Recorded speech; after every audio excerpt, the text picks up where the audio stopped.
क्या आपको पता है शेयर बाजार में सबसे बड़ा दुश्मन आपका कौन होता है? को क्या चीज रोकता है शेयर बाजार से पैसे कमाने से? आपका पोर्टफोलियो लाल क्यों रह जाता है? इसका तो मेन रीजन ये होता है कि आप दोस्तों से टिप लेते हो, बिना रिसर्च किए शेयर खरीद लेते हो। अब खरीद रहे हैं तो मैं भी खरीद लूं। टीवी देख के जो शेयर उठाया है वो आज छाती पे बोझ बना है। आपको पता होना चाहिए कि टेक्निकल एनालिसिस अधूरा है फाइनेंशियल एनालिसिस से। कि बिना फंडामेंटल के शेयर खरीदना वैसा ही होता है जैसे बिना हेलमेट पहने बाइक चलाना होता है। मैंने भी अपना पहला शेयर इमोशंस में ही खरीदा था। अगर अगर किसी ने कभी इन्वेस्ट करा हो तो आप लोगों ने भी ये शेयर जरूर खरीदा होगा। And you guys can guess the name of दो शेयर्स। मैं आपको बता देता हूँ मैंने किसके शेयर में इमोशंस में आके शेयर खरीद लिया था, और उस मेरा सबसे ज्यादा नुकसान उसी शेयर्स में हुआ है अभी तक। एक तो मेरा था विप्रो, जिसमें मैंने 36% लॉस खाया था। उसके बाद इन्फोसिस था जिसमें मैंने 24% के आसपास लॉस बुक किया था। मैंने इन्फोसिस ऑल टाइम हाई पे खरीदा था, मुझे लगा भाई मार्केट बढ़ रहा है तो ये और बढ़ेगा, बट मैंने ऑल टाइम हाई अराउंड 1950 के आसपास खरीदा था मैंने, और मैंने 1640 में बेचा था। आज आज का अगर देखो तो ये शेयर इन्फोसिस का भी 1640-50 के रेंज में घूम रहा है। मैंने इसको 2 साल होल्ड करा था इमोशंस के चलते, चलो आज नहीं तो कल बढ़ेगा ही, बड़ा कंपनी है। बट शेयर मार्केट से अगर पैसा कमाना हो तो इमोशंस को साइड में रखना होता है। ये तो पहला पॉइंट है जो कि आपको याद करना चाहिए। और एक शेयर मैंने और खरीदा था, ये मेरा ये मैंने हाल में ही खरीदा था। वैसे इमोशंस इतने जल्दी थोड़ी ना जाते हैं। मैंने एक शेयर खरीदा था टेक्समेको रेल एंड इंजीनियरिंग, 2024 में खरीदा था मैंने। हाँ, 2024 में। और इस कंपनी में, ये कंपनी से मेरा इमोशंस ऐसे जुड़ा था कि 2017 में मैं इसका जीएसटी कंसल्टेंट का टीम में था, तो वहाँ से मुझे इस कंपनी का आइडिया लगा था। और 2024 में रेलवे सेक्टर्स के जब शेयर्स भाग रहे थे तो मैंने टीटागढ़ भी खरीदा था, टीटागढ़ का, बट उसका तो ठीक था। बट उस टीटागढ़ के चलते चलते मैंने सोचा इसका कॉम्पिटिटर है टेक्समेको, इसका भी खरीद लेता हूँ, तो बट उसमें मुझे लॉस हो गया था। तो अभी देखता हूँ रिटेल इन्वेस्टर्स टाटा मोटर्स को का शेयर को लेके रोते हैं कि मैंने 1000 में 1200 में खरीद लिया और वो जाके अभी 600 के आसपास घूम रहा है। ये सारे वही कि टाटा का कोई भी शेयर उठा लो आज में तो कल चलेगा, ऐसा नहीं होता है। वो जमाना गया जब ऐसे होते थे। वैल्यूएशन तो देखना ही पड़ेगा आपको, फाइनेंशियल्स तो देखना ही पड़ेगा, बिना फाइनेंशियल्स देखे कुछ नहीं होता है। मैंने भी एक टाइम पे टाटा मोटर्स 640 में खरीदा था और 960 में बेच दिया था।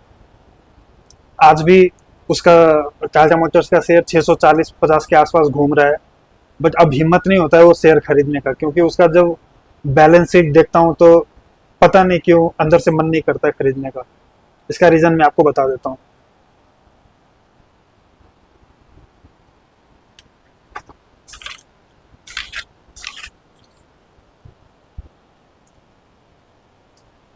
Though I have not analyzed the financials of Tata Motors deeply, but अगर टाइम मिला तो मैं डेफिनेटली इसको एनालाइज करना चाहूँगा कि ऐसा क्या है कि इसका कॉम्पिटिटर जो है मारुति सुजुकी ये इतना अच्छा कर रहा है बट ये नहीं कर पाता है। ये क्वेश्चन मुझे बहुत सताता है। ऐसा नहीं है, मतलब मुझे टाइम नहीं मिलता एनालाइज करने का, बट मैं ज़रूर ये एनालाइज करना चाहूँगा कि क्या है इसमें। 2-3 पॉइंट्स ऐसे हैं जो मुझे मतलब टेंशन होता है कि हाँ ऐसा क्यों है कि दो इतने बड़े कंपनी में इतना फ़र्क क्यों होता है। मैं आपको 2-3 पॉइंट्स बता देता हूँ क्या फ़र्क मुझे दिखता है इसमें। मैं ज़्यादा मारुति पे कमेंट नहीं कर पाऊँगा क्योंकि आई डोंट नो वेदर मुझे कमेंट करना चाहिए या नहीं चाहिए, क्योंकि इसका मार्च 25 का ऑडिट हमने ही करा था। मैं उस ऑडिट टीम का पार्ट था, तो आई एम नॉट श्योर मुझे कमेंट करना चाहिए या नहीं करना चाहिए, बट मैं डेफिनेटली टाटा मोटर्स पे आपको जरूर बताऊंगा। बट ओवरऑल जो पब्लिक पे में इंफॉर्मेशन है उसके बेसिस पे तो बता ही सकता हूँ। 3-4 क्वेश्चंस है जो मुझे टाटा मोटर्स और मारुति का जो मैं बैलेंस शीट दोनों को साथ में रख के एनालाइज करता हूँ तो मुझे सताती है। इसमें 3-4 पॉइंट्स ऐसे हैं, मैं आपको बता देता हूँ क्या क्या वो पॉइंट्स हैं।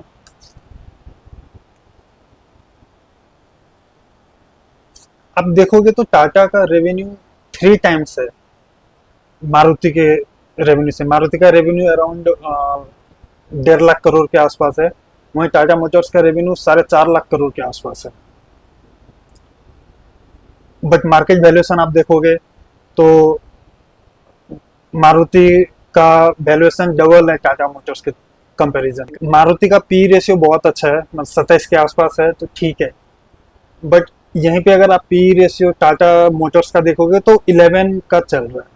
11 का पी रेशियो पे शेयर बहुत सस्ते माने जाते हैं, ठीक है। बट ये कंपनी का शेयर इतना सस्ता क्यों हो गया है, मतलब इन्वेस्टर्स क्यों नहीं देना चाहता है। 11 का पी रेशियो बहुत ही सस्ता शेयर होता है। बट अगर इसका शेयर इतना सस्ता होने के बाद भी अगर कोई इसमें परचेस नहीं कर रहा है तो ये दिक्कत की बात है। इन्वेस्टर का भरोसा इस शेयर से उठ चुका है। अगर ये ज़्यादा लॉन्ग टाइम तक अगर 11 का पी रेशियो के आसपास घूमेगा तो मैनेजमेंट को कहीं ना कहीं मैनेजमेंट में दिक्कत तो है। टाटा मोटर्स का पी रेशियो 11 का सस्ता है, बट क्यों है ये जानना पड़ेगा। हाँ,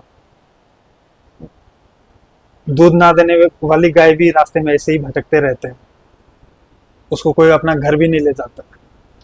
तो इसीलिए अब सस्ता है तो इसका मैं कुछ ना कुछ तो देखना ही पड़ेगा। ऐसा नहीं कि पी रेशियो 11 का है, सस्ता है तो उठा के ले चलो, अगर कोई काम का ही नहीं है वो आगे बढ़ेगा ही नहीं तो क्या फायदा लेने का। और टाटा मोटर्स का price to book value ratio जो है वो 2 पॉइंट समथिंग का है। इसका मतलब ये हुआ कि अगर आज के दिन मैं कंपनी अगर टाटा मोटर्स का कंपनी का सारा एसेट और बेच के लाइबिलिटी चुका दूं तो मुझे कम से कम 50% पैसा तो मिल ही जाएगा, क्योंकि प्राइस उसका डबल है बुक वैल्यू के कंपैरिजन में, या उससे ज़्यादा भी मिल सकता है। मतलब लेमन लैंग्वेज में इसका मतलब यही होता है कि हाँ, आज के दिन भी मुझे आधा पैसा तो मिल ही जाएगा इन एनी बैड कंडीशन। वही मारुति का P ratio around 4 P ratio बोल रहा हूँ, प्राइस टू बुक वैल्यू 4 के आसपास चल रहा है। बस मारुति और टाटा में यही फर्क है कि मारुति पैसेंजर्स व्हीकल बनाती है, एक दो शायद इनका कैरियर व्हीकल भी है, बट मेजरली पैसेंजर व्हीकल्स है। और टाटा मोटर्स तो पूरा मेजरली उसका कॉमर्शियल व्हीकल्स है, ट्रक ये सब बस उस सब बनाता है। तो मेरा तो यही गुजारिश है आप लोगों से कि फाइनेंशियल्स, अगर आपको फाइनेंशियल्स की समझ है, बैलेंस शीट की समझ है, तो प्लीज़ बैलेंस फाइनेंशियल्स देख के समझ के ही शेयर खरीदो। 5,000 कंपनी लिस्टेड है स्टॉक मार्केट में, जरूरी नहीं है कि हर शेयर आपको खरीदना ही है। अगर आपको कोई बोलता है ये शेयर खरीदो भागेगा, चांद तक पहुंचेगा इसका प्राइस, तो बोल देना भाई मुझे पहले फाइनेंशियल्स देखने हैं, उसके बाद ही मैं कुछ डिसीजन लूंगा। ऐसे में हवाबाजी में कोई भी शेयर उठा के नहीं बैठ जाऊंगा। टिप के चक्कर में तो बिल्कुल मत फंसेगा कि हाँ इसने बोला है ये मार्केट 2,000 तक जाएगा, 3,000 का शेयर 4,000 तक जाएगा। टिप के भरोसे मत बैठिए, कम से कम उसका बेसिस तो जानना ही चाहिए आपको। टाइम लगता है फाइनेंशियल्स को स्टडी करने में, 3-4 घंटा, 5 घंटा, 1 दिन, बट इसका फायदा आपको बहुत होगा। एक फाइनेंशियल स्टेटमेंट समझ के अगर आपने उसमें इन्वेस्ट करा तो आपको कितना फायदा होगा, आप उसका कोई ठिकाना नहीं है। मैं आपको एक एग्जांपल देता हूँ। मैंने जब इन्फोसिस का और विप्रो का शेयर में मुझे लॉस हो रहे थे तो मैंने उसे 1.5 साल 2 साल होल्ड करा। उसके बाद मेरे अंदर से आया कि चलो यार कुछ करते हैं। तब मैंने एक शेयर, वो शेयर शायद टॉप गेनर का लिस्ट में था उस टाइम पे, 2022-23 का बात है। तो मैंने टॉप गेनर्स का लिस्ट उठाया था, उसमें से शेयर फिल्टर आउट करते करते मेरा एक ध्यान एक शेयर पे पड़ा, एक कंपनी का शेयर पे। तो मैंने उसका फाइनेंशियल्स देखा। जब मैंने उसका फाइनेंशियल्स देखा, मैं अंदर से मुझे लगा कि भाई ये क्या मिल गया मुझे। मैं आपको दिखाता हूँ वो क्या था। ठीक है।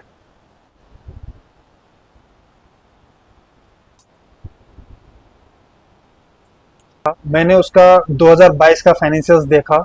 उस 2022 का फाइनेंशियल्स में उसका जो शेयर कैपिटल और इक्विटी रिजर्व्स, मतलब उसका जो उसका लागत या पूंजी बोल रहा हूँ, जो था अराउंड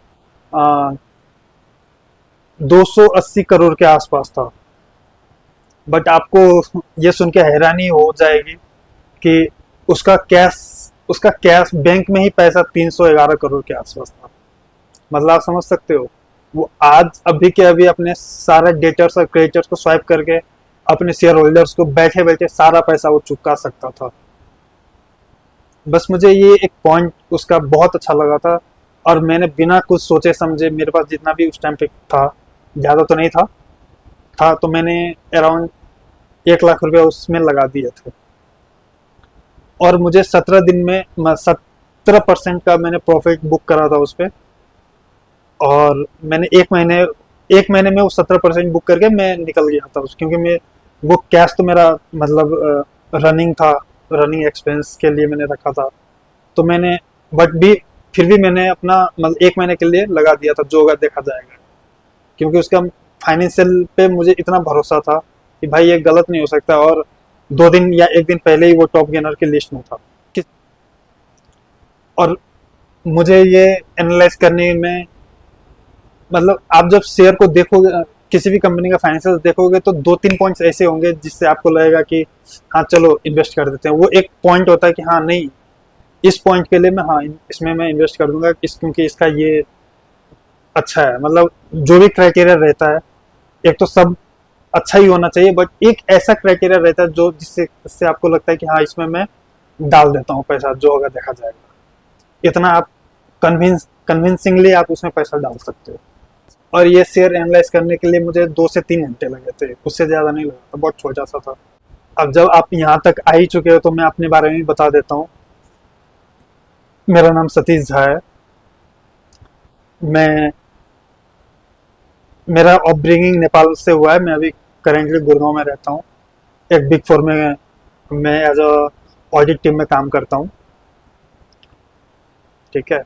और जब जब भी मुझे टाइम मिलता है, मैं अपने पर्सनल टाइम में ऐसे ही फाइनेंशियल्स देखते रहता हूँ, पढ़ते रहता हूँ। जो भी मुझे समझ आता है, जो भी जिस कंपनी का, देखो शेयर मार्केट में क्या खरीदने से ज़्यादा क्या ना खरीदने क्या ना खरीदे उस पर फोकस करना होता है। अभी मेरे पोर्टफोलियो में आप देखोगे तो 3-4 ही शेयर है, उससे ज़्यादा शेयर मेरे पास है नहीं। क्योंकि मुझे जब तक मैं देख ना लूँ, मुझे समझ नहीं आता कि हाँ मैं लूँ या ना लूँ। मैं क्यों अपना पैसा बर्बाद करूँ किसी के भी बहकावे में आके। तो अभी आप करेंगे देखो, मेरा पोर्टफोलियो में 3-4 शेयर है। बट अगर आप मेरा ओवरऑल 3 साल या 4 साल का पोर्टफोलियो, मतलब मेरा पीएनएल या ट्रेडिंग देखोगे, तो उसमें अराउंड मैंने नहीं भी तो कम से कम 80 से 90 कंपनी में मैंने परचेस किया होगा और सेल करा होगा। इक्विटी में ऑप्शंस वाले प्लीज दूर रहे। यहाँ ऑप्शंस तो नहीं करना चाहिए किसी को। ऑप्शंस अगर करना भी चाहिए तो एज अ हेजिंग इंस्ट्रूमेंट की तरह यूज करना चाहिए। उसमें स्पेकुलेशन करके आपका दिन खराब होगा, दिनचर्या खराब होगा, रात को नींद नहीं आएगी, सुबह 9 बजे आप एंजाइटी में ही उठोगे। तो एक शेयर मतलब ऑप्शन डेरिवेटिव से तो दूर ही रहो आप। अगर आपको सस्टेनेबल ग्रोथ चाहिए, और रिस्क रिस्क तो रहेगा ही स्टॉक मार्केट में, ऐसा नहीं है, बट उस रिस्क को मिटिगेट करने के लिए आप एनालाइज करोगे सब कुछ, तो बहुत अच्छा होगा। और इक्विटी मार्केट में आप कमा सकते हो। ऐसा नहीं है कि इक्विटी मार्केट में क्या आपने सब कुछ एनालाइज करके आपने पैसा लगाया, ऐसा तो नहीं है कि आपका यहाँ पे टाइम डिके हो रहा है, या फिर आपको 3 बजे बेच के निकलना है, या फिर आपको 2 दिन में ये होना है। आपका जो सरप्लस फंड है वो आप उसमें इन्वेस्ट करो। नहीं है आज नहीं तो कल पैसा कमा ही लोगे, नौकरी से, कोई भी आपका बिजनेस है उससे। तो आपका जो सरप्लस पैसा है यहाँ पे लगा दो, एनालाइज करो। अगर आपको नहीं आता फाइनेंशियल्स की समझ नहीं है तो आप सीखो। ऐसा नहीं है कि किसी के बहकावे में आके कुछ भी आप कहीं पे भी पैसा लगा रहे हो। आपको अपने अगल बगल जिसको समझ है, मतलब जिसको समझ है इन द सेंस उससे आप समझ लो। हर इंसान को या हर स्टूडेंट को, जो हमारे नेपाल में तो 8-9 से आपका अकाउंट स्टार्ट कर देते हैं, वहां से आप फाइनेंशियल्स का समझ डेवलप करो। ठीक है, फाइनेंशियल समझना बहुत ही बढ़िया है इसके लिए आज के टाइम पे। और एक फाइनेंशियल स्टेटमेंट समझ के अगर आपने अच्छे से समझ लिया, आपको पता चलेगा इसमें इन्वेस्ट करना है या नहीं करना है। दोनों केसेस में आपके पैसे बचेंगे। अगर ये समझ लिए कि इसमें इन्वेस्ट नहीं करना है तो आपको लॉस नहीं होगा। अगर ये समझ लिए कि आपको उसमें इन्वेस्ट करना है तो आप